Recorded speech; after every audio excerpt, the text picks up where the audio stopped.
Good to see everybody. Thanks for coming in. We have more people coming in, so we will let them in, but we'll go ahead and get started since it's a few minutes after. So for those of you who may not know who I am, I'm Kate Smith. I am the Associate Director for Organizations and Communications at NGS. I've been on staff here for a few years, and part of my job is working with you all as organization members. Org Connects, if you have not been to one of these, is a newer series of Zoom meetings. We launched this program series about a year ago, and it's a way for more people from our organization members to have an opportunity to come to events and participate in discussions. And so we are excited that all of you are here. As you know, tonight we are talking about outreach and partnerships for America at 250 and beyond.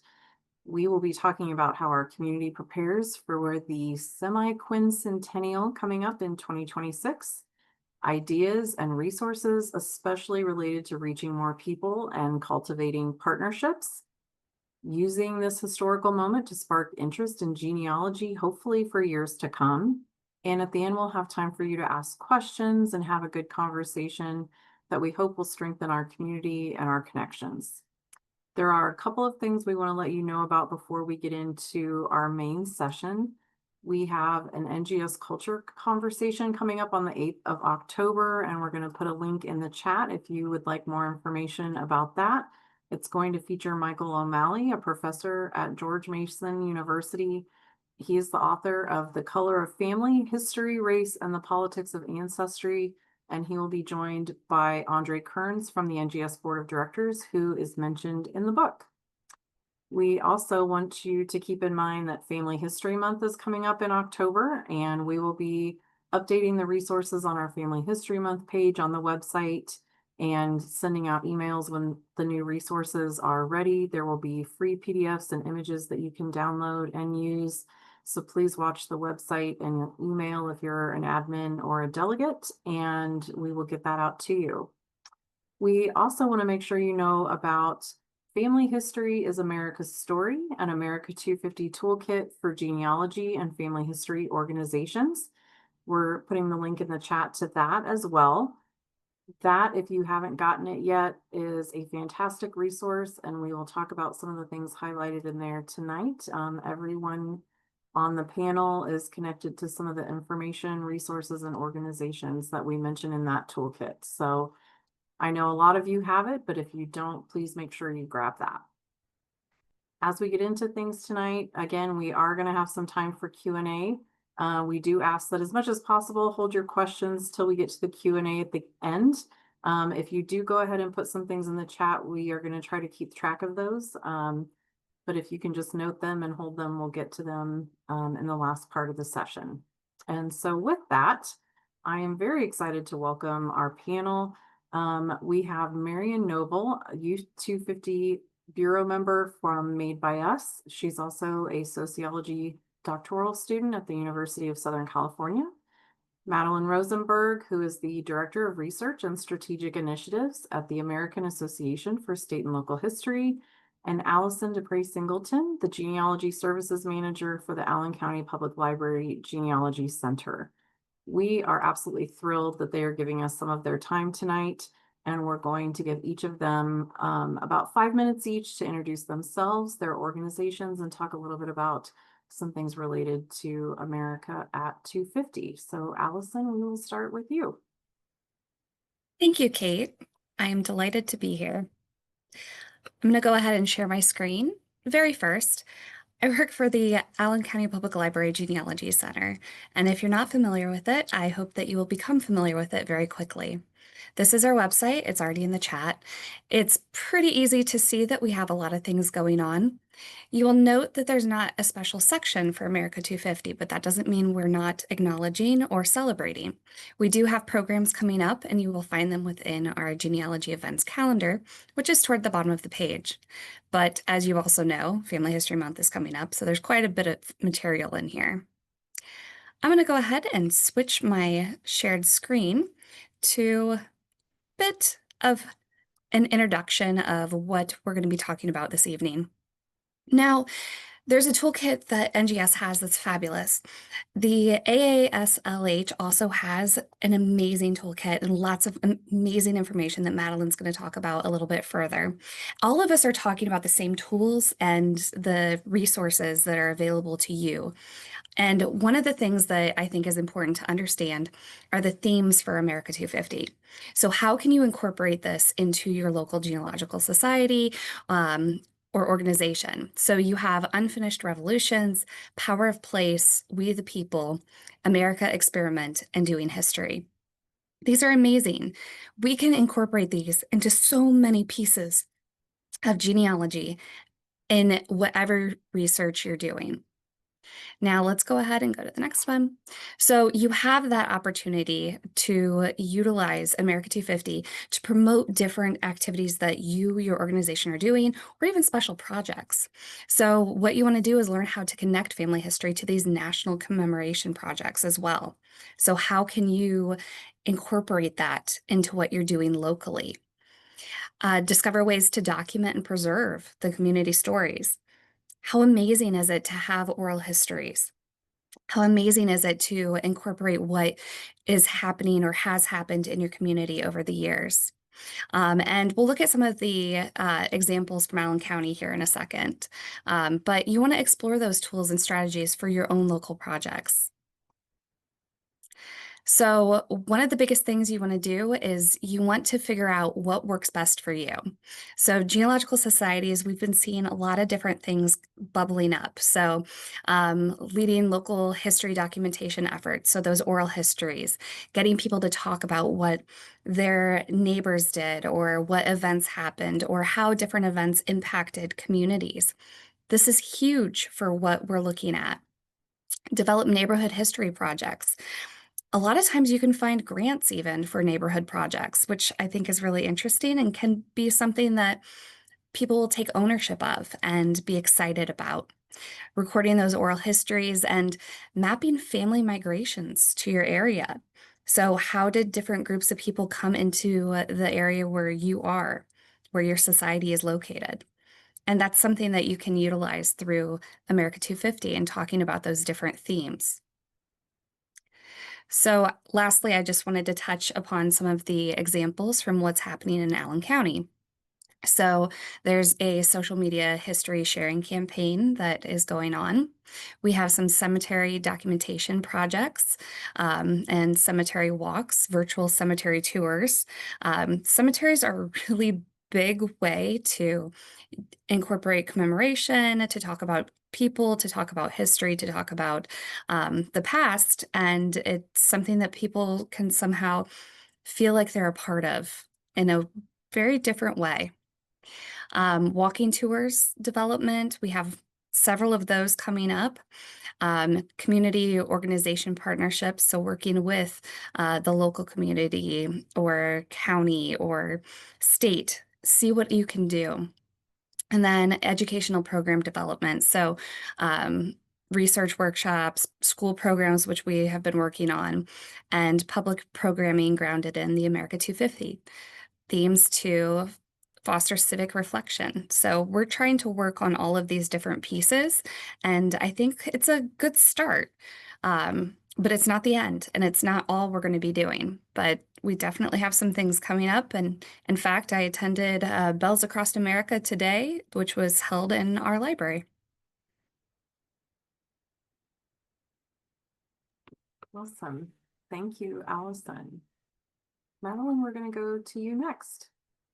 Hey, I'm also going to share my screen, so bear with me for just 1 second. I'm going to make sure, hopefully, I can see this.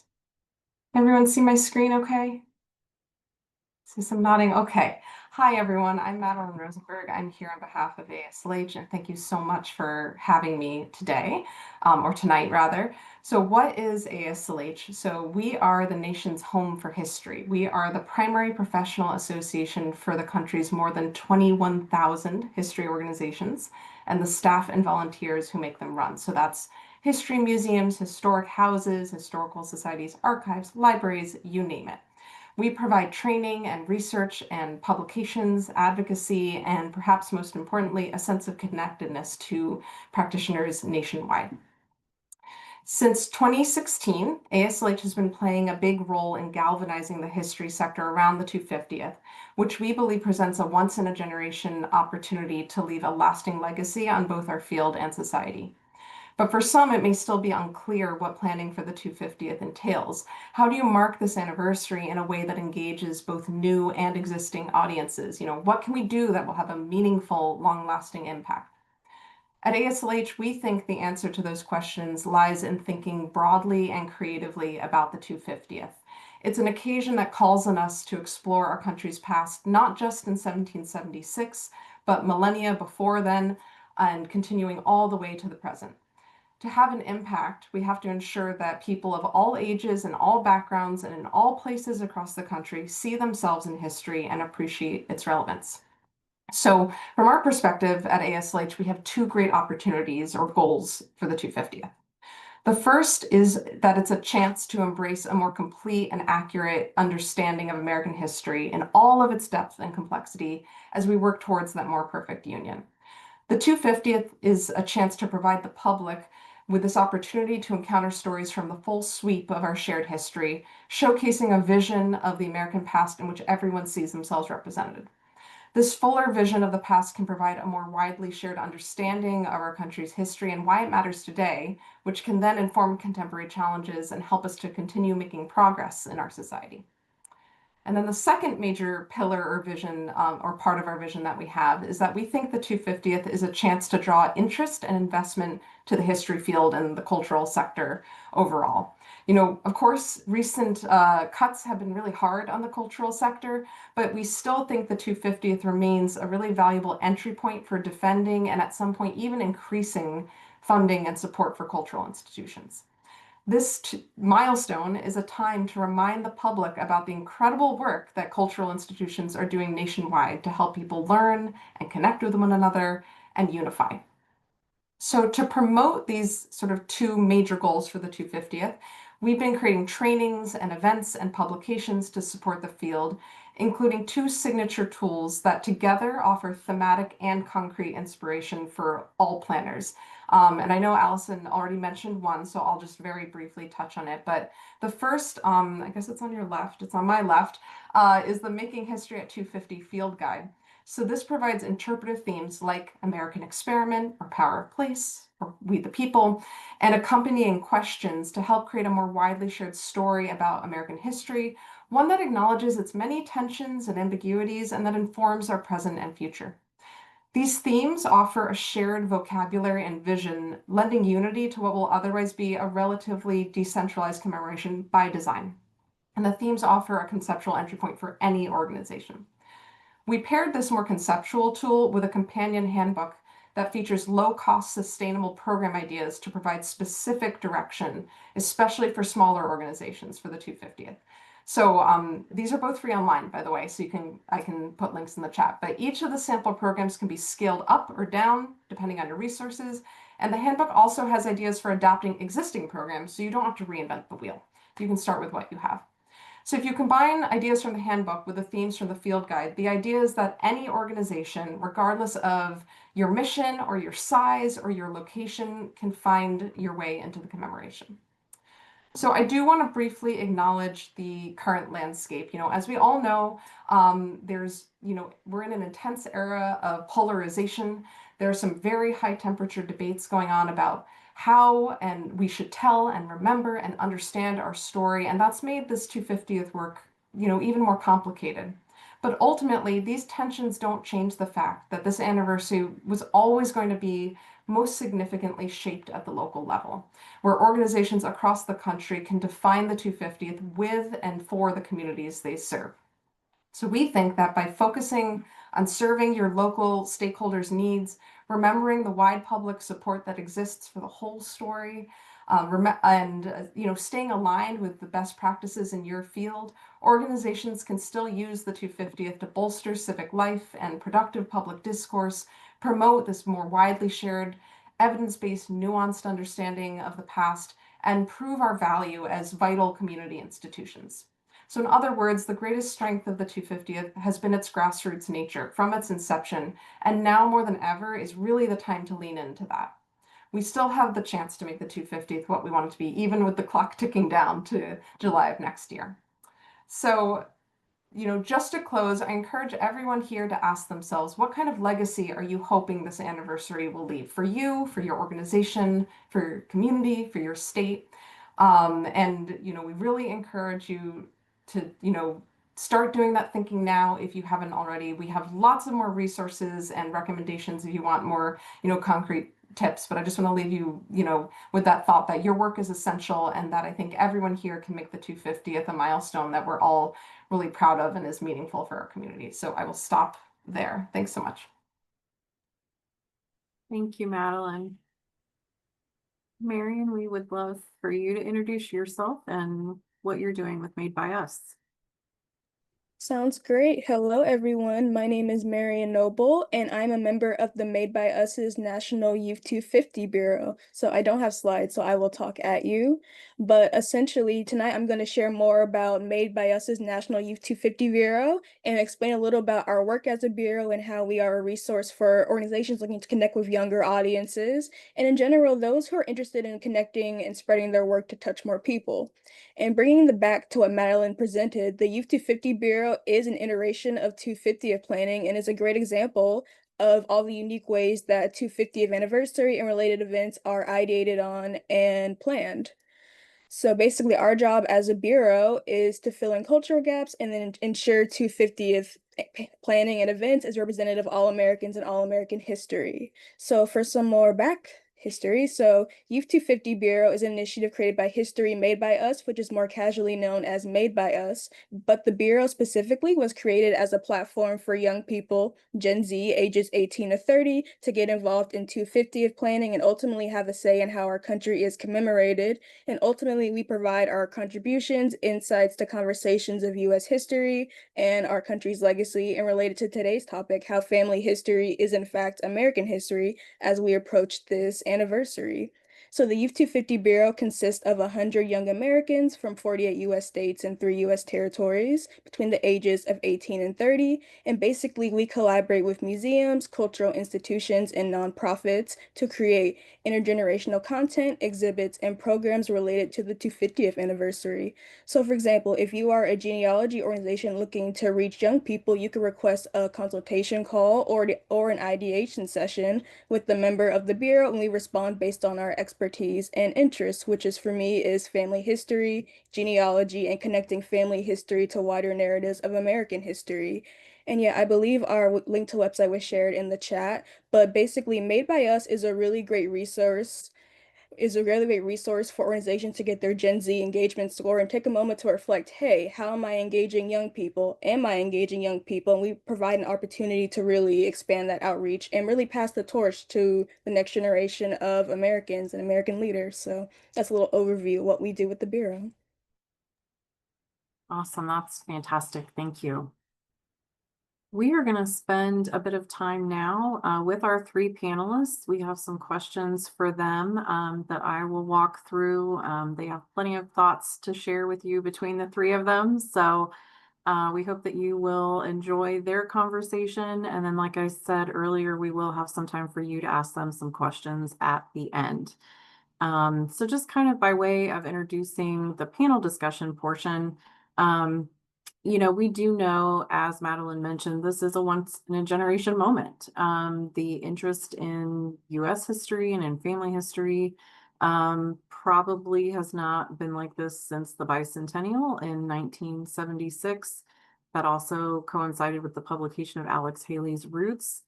And, some of you were a part of that, and some of your organizations were founded out of that. But obviously, millions of people have been born since then. A lot has happened in the country and the world since then. Technology plays a very different role in our lives and in genealogy research at this point. So we do want to talk about, what that means now for our community to be a valuable part of the 250th commemoration, and hopefully in a way that will inspire future family historians and genealogical researchers. And so to begin getting into that, we want to start off kind of with a big picture brief conversation about anniversaries and what are the opportunities and challenges of commemorations and why do they matter so much? And Madeline will ask you to maybe start and share a few thoughts on that. Sure. Yeah, I think that's obviously a big question, and there's no single answer. I think from our perspective, on the one hand, anniversaries and commemorations present these incredible opportunities to draw attention and provide focus. They can help us identify our priorities, clarifying what's important in a given moment. They can prompt us to reckon and reflect and inspire and, explore prevailing narratives, leverage momentum to reach those priorities, spur action. On the other hand, they can be very divisive. Not everyone may agree on what should be commemorated. People may have different associations with a given milestone. And even if they agree on what should be commemorated, how we commemorate, how we should mark it, what the legacy should be can differ. But I think at their core, what anniversaries and commemoration do is provide an opportunity for us to give or make meaning. It's a chance to grapple with our history and our present and what we want the future to look like. This opportunity, as I said, to reflect on the past, address issues in the present, and then better prepare for the future. So I think the meaning making is sort of the crux of it for us.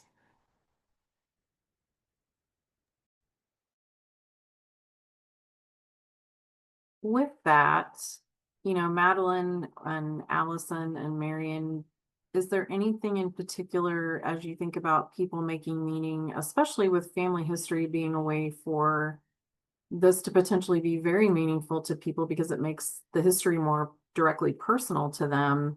Are there ways you're seeing that perhaps our organizations could use that as they begin to think about planning or as they're looking to expand planning? Are there things that are potentially working well to capture people's interest? Are there lessons from the broader history community in what you're seeing that maybe these groups can learn from as they start to work toward 2026? Something that we've been seeing is, again, I mentioned both of the projects, but the walking tours and cemeteries have been really popular. Anytime we've been doing one of those programs and combining it with America 250, we've been seeing a lot of interaction. The launch day of America 250 back in June, we did a cemetery walking tour, and there were so many people that came. I think we had around, I want to say it was around 40 or 50 people registered. We got a little bit less than that because it was raining. You have to take that into consideration when planning those outside events, but it's a great way to combine history with genealogy, with looking at the people from our past, and to talk about the events that surrounded certain individuals and the history of those individuals. And that's a great way to kind of combine both ideas and concepts. But truly, the in-person walking stuff has been wildly popular. Yeah, I'm gonna add to that. So I think really driving home the overall point that family history is American history can get people really inspired and is what I see people getting excited about. And from the Bureau's perspective, this looks like connecting with local schools, libraries, community organizations, maybe leading a family history project, or Allison, as you were saying, maybe hosting a neighborhood history project, really get people involved. So if you reach out to the Bureau, I guarantee you there is a young person looking with the shared interest, looking to support your organization. But I would say, in general, just making your resources known to the everyday historian and knowing what's out there, like really connecting with your local community and overall publicizing how family history can also strengthen our understanding of national and local history. I am considered my family's historian. I have been on my genealogy and research journey since 2023, and I have been kind of figuring out best practices on my own in terms of family history research. I spent months pouring through digital archives at local newspapers, local schools, and honestly, I didn't even know about the NGS or genealogy associations prior to connecting with Kate through Made by Us. So I just really think genealogy organizations should really take the time to consider what groups may not have access to history and more so don't have the resources to know how to access their history. So what was really impactful for me personally was Ancestry hosted a free family research seminar for Black History Month. And that was honestly the first time I was introduced to a genealogy society being a community resource. So I really just think that community aspect is really going to inspire people getting out there, letting know that the history is the personal and really driving that home and what you can do as an organization to support people in that journey. That's awesome. Thank you. Madeline, is there anything you're seeing in the broader group of history organizations you work with that seems to be working for people to generate interest? I think it's going to be different. It's going to look different in every community and for each organization, depending on their specific scope, their audiences, their stakeholders. But I think there's some principles that are probably through lines regardless of those factors. You know, for example, really thinking about the milestone, the anniversary, and staying mission aligned, depending on what your organization is. You know, figure out what it is that works for your sort of existing goals and values and visions as an organization. Making sure that you engage stakeholders along the way. If you're trying to reach, you know, especially newer audiences, trying to figure out what their associations might be with a given anniversary, and existing audiences. What are they feeling? What do they hope to get out of this? What legacy do they want it to be? You know, trying to identify a few key priorities that are manageable. You know, we can't do everything. So what are the ones that feel possible and still impactful? And just, I think, you know, thinking about legacy as much as possible. I think Allison said it at the outset, maybe you did as well, Kate, and ASLH is on the same page. Like, we very much see 2026 as a starting point and not an end point. We want it to be a kickoff for lots of wonderful conversations and community events and bridge building, and an uptick in interest in history. And so trying to think looking forward and not sort of looking at a sort of a point on a line that we pass and then we on to the next thing.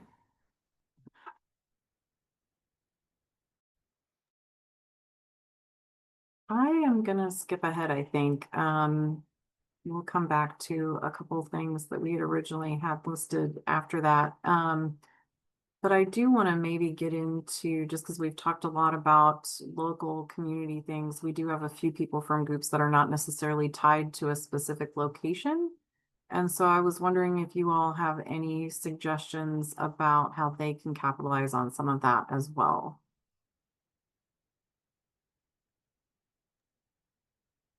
I'm going to be harping on the field guide all night probably, but I think a thematic approach, you know, the field guide themes, the 5 themes, really are meant to be something that can be malleable and accessible regardless of an individual or organization sort of position in relation to the anniversary. So they should be as useful to someone working in Lexington as someone working in Albuquerque, and someone working at a, you know, site-based organization versus someone working individually, or someone with a thematic charge versus a very, you know, sort of literal or chronological charge. So I'll put a direct link in the chat, but I really do encourage people, if you're trying to find your way in, to start with the field guide just to get the juices going, because I think that probably will get you off in a good direction. But I will throw it to Marion and Allison, who have actually hopefully used it, and they can agree or disagree about its, you know, malleability. I would say the beauty of the Bureau is the fact that we ideate and participate in consultation calls with orgs all over the country. So it definitely can be done. I feel like that's a very literal approach to the question. But yeah, if you'll find someone in your area or whatever area you're interested in. Most of my research is focused in Tennessee, and I'm in California, lived in California. So in terms of that, really figuring out what resources you can find wherever you're at. So I don't really have the best answer for that, but for the Bureau, just reach out. If you want a Bureau member from a certain state or territory, you can request that as well. So in terms of a little resource, I feel like we can help you in that way for sure. I highly recommend not reinventing the wheel. There's already a program handbook that's put together. There's already all of these amazing resources that are out there. use them for inspiration. Perhaps it's not the exact thing that would work best for you and your organization, but at least can provide the inspiration to move forward with something that will work for you, which will work for the people in your organization and the community as a whole. So, highly recommend taking a look at all of those. Yeah, absolutely. Kind of going back to something that you said, Marion, as we think about outreach, um, you mentioned not necessarily knowing a lot about genealogy organizations until pretty recently. And so, kind of for you, but really for all three panelists, um, I do think there are a lot of untapped audiences for genealogy organizations potentially. And so what are some of the barriers that prevent people from reaching them, and how can genealogy societies or genealogy librarian or an archivist start thinking about ways to help people find them and find their resources? Any suggestions in that regard? I would say what's really helpful, especially as an independent researcher, give people a starting point. If you don't really know where to begin, it can feel really daunting, but it really can be as simple as talking to your elders, documenting their elders, getting into local archives. But luckily for me, basically what made this journey so easy for me was the fact that I am a researcher. I trained, that's my profession, a researcher, but also connecting that to even my family members who are older, how they get involved with genealogy. They don't know about these resources, they hear it through me. So really just connecting resources to your community is so, so key. Point them to the national archives, local newspapers, any just like a toolkit in general would be so helpful. Here's how you can get started with your family history. And they do it in kindergarten, like, hey, ask your mom and dad about their parents. So really it can be as easy as that. Just get the idea in people's minds that it is possible and it is easy. So I really just combining resources with interest and really expand the message, I would say, as an organization.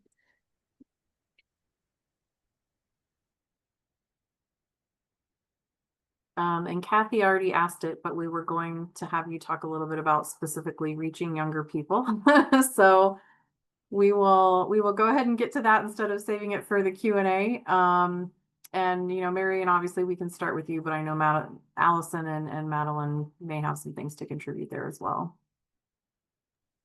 I will say people who I interact with in the bureau and people who I consult with, they are very eager to have these intergenerational conversations and co-create different events for the 250th and just think about the anniversary. But in terms of what you can do to connect with young people, I would say make a genuine effort. We always hear, we want to reach young people. Do you connect with young people? No.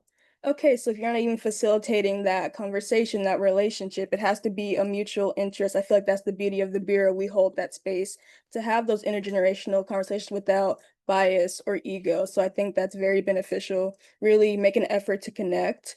And I would say too, give young people a seat at the table at your organization. So maybe have an advisory council with local youth, reach out to local high schools, just really have an opportunity, just make sure to prioritize youth voices by bringing them into these spaces. That is key. So if that's an answer to the question, yeah.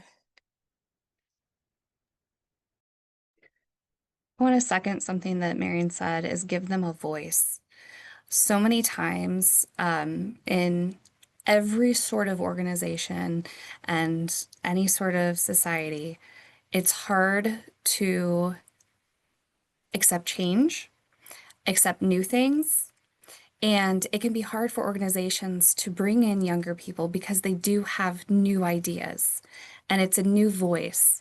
And yes, there is experience. Yes, there's a lot of wisdom that the older members of the society have and that they can utilize and help coach and mentor the younger people.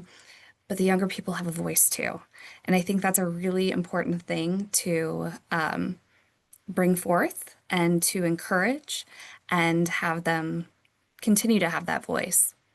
Now, The Genealogy Center has a little bit of a different position because we're part of a library and we have visitors that come in from all over the world. But with schools, we try very hard to work with the schools themselves to introduce students to the concept of genealogy, to introduce them to the idea of doing research. So then they feel more welcome coming back. They feel more welcome having those conversations and can approach us in the space. And that happens to be one of the easiest ways for us to interact. Something that is probably in existence, it's in existence in everybody's state. I don't know about in wherever each of you live, but there's something called National History Day. And if you're not familiar with it, it is a contest. And it is basically science fair, but for history. They do projects. And they get judged and they go to state and then they can go to nationals in DC and win prizes, which are kind of amazing. Get involved with that. It's not genealogy focused necessarily, but it opens that door. It's already history. Why not introduce them to the personal aspects of it? So you want to open those doors when you see them. So National History Day, if you haven't heard of it, look it up. It's pretty cool. That's I don't have awesome. anything to add beyond saying that we work with Made by Us all the time and everything they do is amazing. So they are definitely the experts on youth engagement in this, in the cultural sector. And I would really encourage people to go to their website and look at their bureau and toolkit. And I also huge National History Day fan. So Allison, that's a great point to raise. Thank you so much. I am going to have us pivot a little more toward partnerships as opposed to talking about outreach and reaching certain people. Do you have any advice or tips for groups that may not have pursued partnerships before or may not have a lot of them as they potentially start to think about getting kind of outside the box a little bit going into 2026? Allison, do you want to maybe start that off? Sure. So the biggest thing about partnerships is it has to be a partnership, truly in that sense of the word. So keeping in mind that there's a push-pull. You have to be giving something to the group as well as taking something from them. So it's a benefit to both. So go into those conversations with potential partners with that in the back of your mind that, okay, I need to be able to supply something to them if they are supplying something to me. Now, as to launching these conversations and partnerships, it's a conversation. I know that sounds so simplistic, but it's best in person if you can swing it. But reaching out, asking. The worst anybody can say is no. Um, and honestly, most times people won't. Maybe it's a not right now. Maybe it's not the right time, or maybe it's not the exact right project, but maybe this will open up future conversations for partnerships later. And I think that's really important to look at. But also just kind of explore what others are doing in the community. See if there's anything that could be relatable to genealogy that maybe is outside of the box that you never thought of before. Maybe there's an art museum and maybe they're putting together a show, and maybe the artist, if you look up the artist that they're featuring, could be something that you could draw into. I don't know, maybe they did their art in the 1870s, and you could do some sort of partnership about talking about life in America in 1870s. There's so many different things you can do with different organizations. You just have to get a little creative and try to see how it could relate back to genealogy, back to history.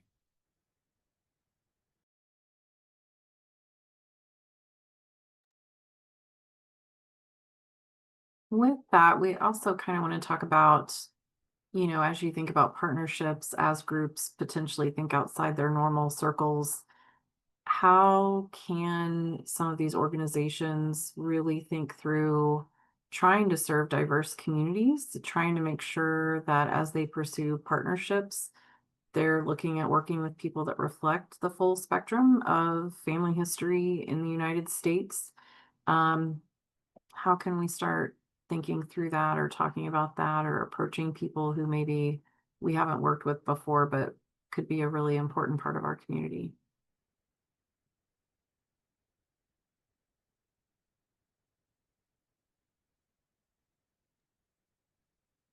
I'm happy to start things off just by echoing a lot of what Allison said. I think so much of that work is rooted in relationship building, and thinking about perhaps relationships before partnerships, being cognizant of the fact that that can take time and it's often not a linear process, and it can't be an extractive process, that you'll have to identify common goals or shared priorities. Be aware, as we mentioned sort of at the top, that people have different associations with different um, processes of history, parts of history, milestones, the way we commemorate, and so forth. And so I think bringing that awareness into those sorts of conversations is also really important.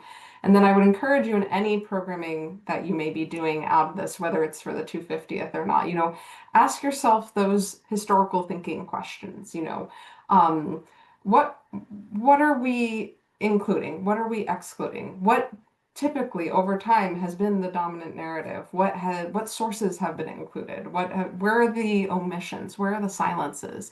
Um, how do we make this relevant today, not just to ourselves, but to the different stakeholders that we want to reach? Who's at the table, who's not at the table? So I think just starting out with sort of a very open mind with a lot of curiosity and humility, and patience is probably a good place to start.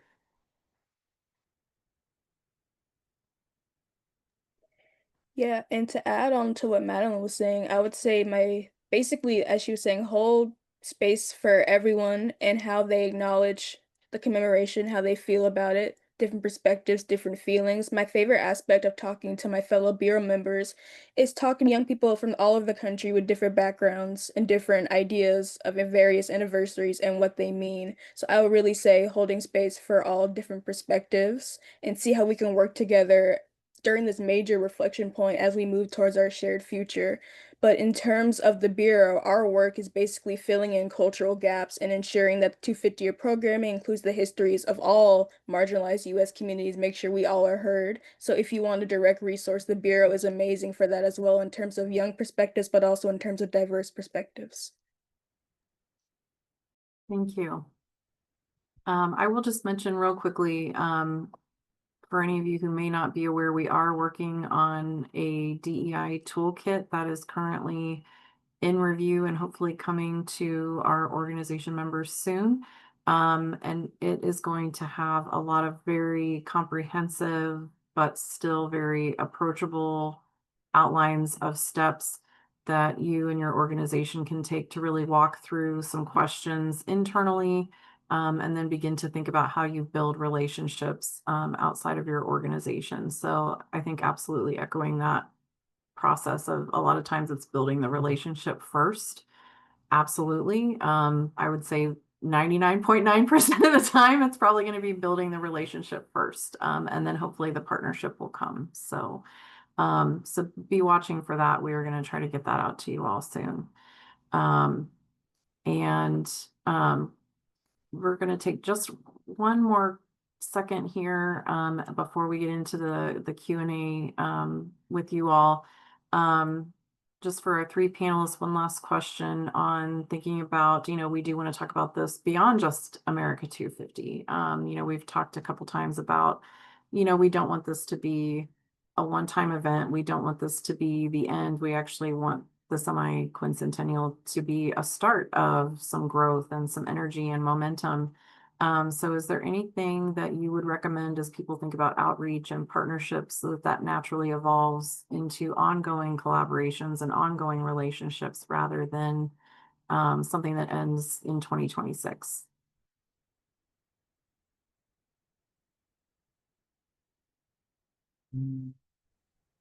I think it's important to just think ahead as you're planning these one-time events. Stop and evaluate, is this something that we can actually do again in the future as well? is this a partnership that we can utilize for other programs outside of the one that we're planning? It's about setting up the groundwork for a future collaboration. Even if you know it's not going to be immediate, maybe it's once a year, but that could be something that you could build upon and strengthen that partnership and have that collaboration go on into the future. And maybe it would bring about other projects or other collaborations or other things that you can do with that particular organization, or they might introduce you to other organizations. They may bring you to the table for other events or other things in the community. And that could continue to grow and develop, and you could learn new things. And it's kind of amazing when that happens. Um, just briefly, a very quick thing that we've started doing here is we have introduced, it's not necessarily a focus group, but it's kind of a focus group where we're reaching out to the Hispanic community locally, and we're trying to learn more about what they want in genealogy and how we can better serve them, and asking questions. And it's turned into a really amazing opportunity where we've been invited to the table.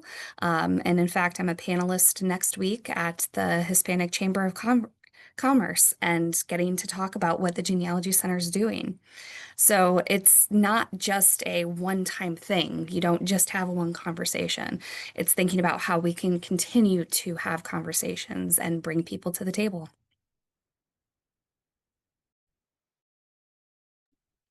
So I have a very literal answer to this question, but basically connecting with the next generation also helps the longevity of your organization. So the Bureau can also help you develop long-term plans to engage younger people or a broader audience. So are your resources accessible? Making your exhibits more interactive perhaps can also be a great step towards long-term success.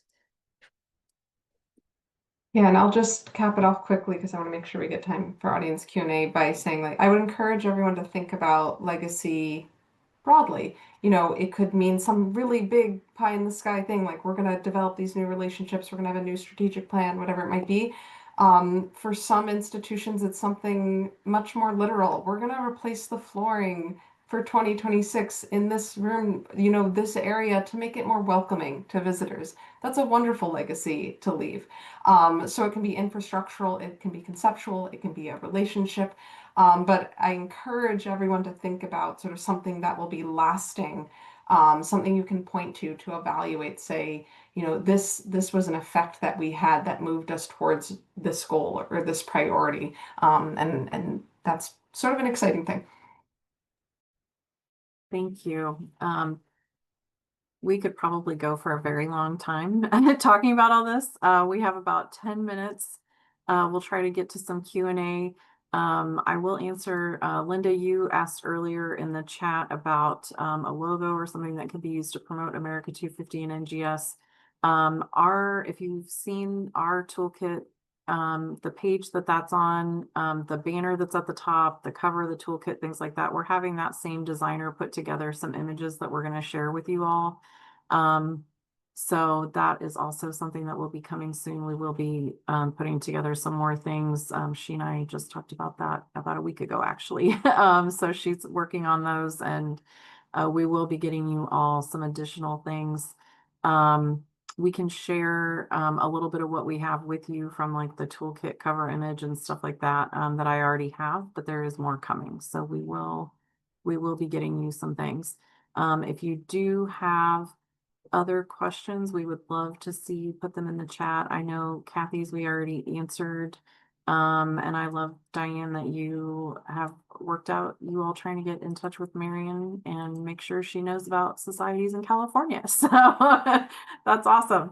And just a quick reminder, before you all leave, there is some great little conversations happening in the chat. A couple of good points people have made. So please, if you want to save the chat, if there's anybody that wants to put your name and email in the chat, please make sure you do that and save the chat so you all can save information and get in touch with each other. And yes, Madeline answered the question about the program handbook. The AASLH handbook and field guide are both free downloads. So you all are welcome to grab those. Any other questions anybody wants to ask in the next few minutes here?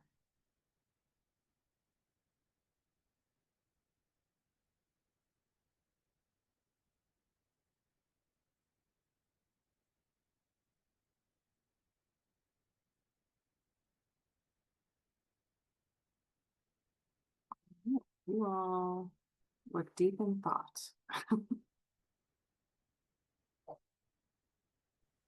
Hi, I just wanted to mention something in Miami. The Freedom Tower, which is also known as the Ellis Island of the South, because it was the Cuban Assist Center from 1962 to 1974. And it is celebrating its 100th anniversary and just opened yesterday to the public after a 2-year renovation. And our society is collaborating with a book fair in Miami for an event the beginning of November. So I just wanted to mention that in case anybody comes to Miami, it would probably be a worthwhile visit, and, you know, especially hopefully to get some young people engaged in their history here. Thank you, Karen. Sarah, your question about this being shareable, are you asking about the recording of the session tonight?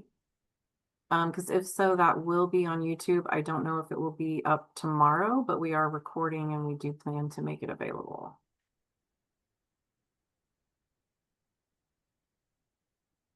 And actually, we can go ahead. We were going to mention that in just a minute, but we can go ahead and put the link in the chat. For any of you who are not aware, NGS does have a YouTube channel. We do have a playlist with past Org Connects events, but there's a lot of other great content out there as well. So feel free to check that out, and then you can watch for this recording to get posted.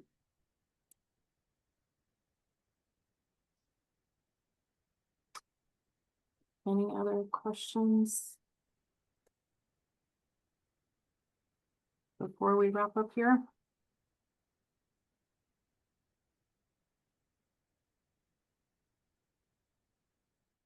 I'll just answer the question in the chat. Yeah. I can't type in. Yes, so to download a version of the handbook, you do need to create, register and log in. So there's the easing flip version that you don't need to log into, and then in order to track how many versions digitally we're sharing out just from our internal purposes, to download the version, you do need to register to access the downloadable version. Both are free, but just to make sure that there's no confusion there.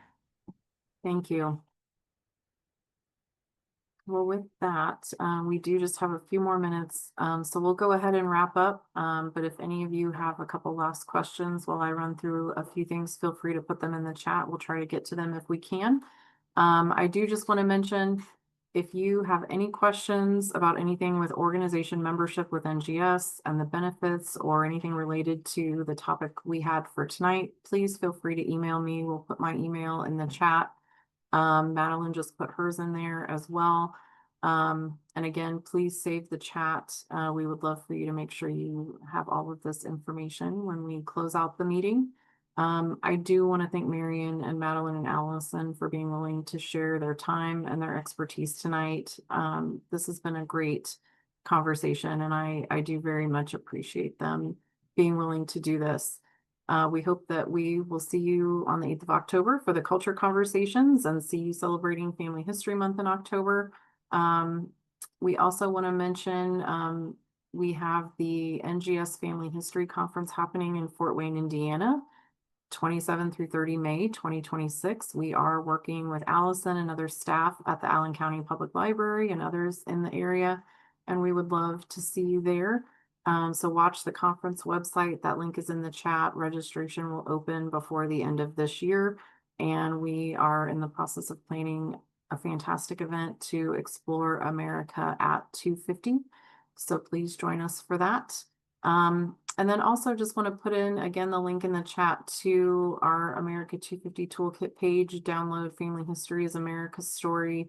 It does have links to AASLH and a lot of their core resources and Made by Us and the Youth 250 Bureau, as well as a few other organizations, and has ideas, you know, some of which we covered a little bit tonight, but there are some other things there that might be of interest. So definitely grab that if you have not grabbed that yet. And with that, I don't have anything else. So we'll see any final questions before we close out tonight. And Mary and Allison, Madeline, any final thoughts since we have just a couple minutes? Well, first of all, thank you for inviting me to be a part of this panel. I think it's great that NGS is doing this, and it's been good to hear from Madeline and Marian as well. If you're not learning, I don't know what you're doing. Every day is a learning experience for me. So it's amazing to learn from my fellow panelists. So thank you. Yes, thank you so much for having me. This is a great conversation. I'm so passionate about this topic, and I'm glad there's a community out here with this shared interest. So thank you all for having me, and thank you to my panelists. I learned so much. National History Day. Wow. And yeah, thank you for giving young people a seat at the table. Ditto on everything. Thank you so much to the audience, to my panelists, to NGS for putting it together. And I did want to just mention that, you know, ASLH has been doing 250 work for what feels like forever. So please do email me if you have questions. If you're trying to connect with your state commission, we may be able to help you. We are a membership association. So if you know, we also do travel around the country with our conference as well. So if you think we'll be in your neck of the woods and want to reach out, please do. We're in Providence next year, then Madison, then Albuquerque. So we're traveling around, and, you know, we have an incredible network of history, you know, minded practitioners and passionists. So, you know, it would be great to have you join us. All right, well, with that, I think we will close out. Thank you so much to everyone for being on tonight. I appreciate all the comments in the chat. And if you do have any questions, like I said, please reach out. We're happy to connect with you and try to help you get what you need. And just a final thank you again, Marian and Allison and Madeline. I cannot say enough how grateful we are that the three of you were able to do this tonight. So thank you very much. And we wish everyone much success with everything you're doing leading up to July 4th of 2026. And we hope that that creates some wonderful things for you that go well beyond that, and that we create the next generation of family historians and genealogists. So thank you very much, everybody, and I'm sure we will see you soon. Have a good night. Thank you so much for being here.